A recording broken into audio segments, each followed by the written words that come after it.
Alright, well, I got this one apart. But before I even say anything, I'm still happy. Got my turbo kit.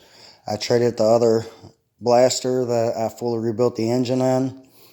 I paid $600 for the quad, and I put about $600 into the engine. New crank, everything. And I basically got to do the same damn thing to this one now, except for the crank. And here's why. But I'm still happy with my turbo kit.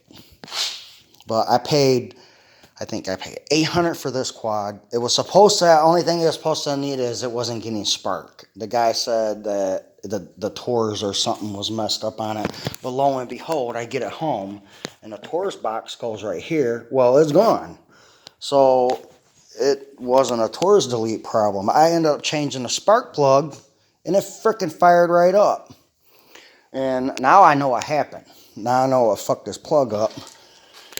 Is this right here. Alright, so you can hear the bearings. They're grindy.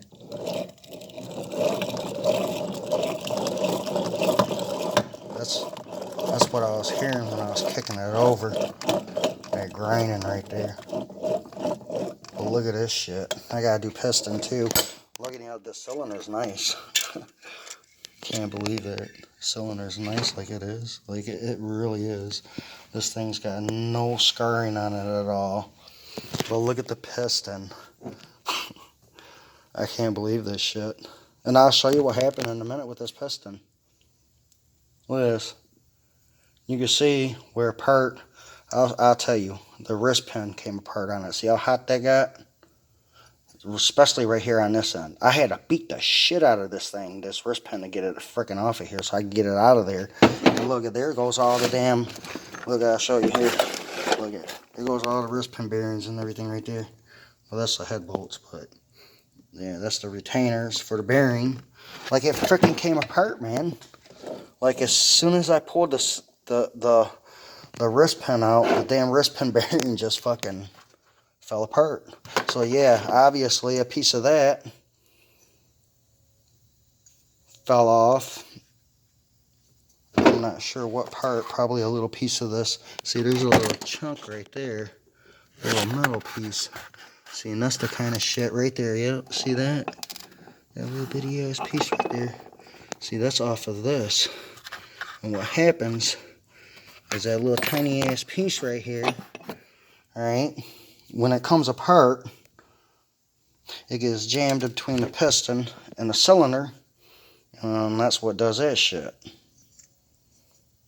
And here's why. This is just a no-name brand. This is probably like a $20 piston, man. This is literally, this is probably like a $20 piston. It's literally, this piston is a clone of a Namrod piston. Because a Namrod piston, it has the arrow on the front pointing toward the exhaust, and it has the numbers and everything on it. This don't have anything. But I got my calipers and stuff. It's a standard bore. So I'm going to order new bearings for it. New gaskets. My seals are new, but I'm going to order another seal kit just in case I can't get it back together with my new seals that are in there already. But yeah, I don't need to do no bolt kit on this one. The screws are in the cases are actually nice, so I don't have to screw around with that. The screws are good, but yep, bearings and a piston. So now I'm getting all new gaskets and everything for it, and I have this one here done here shortly too, as soon as frickin' parts come in.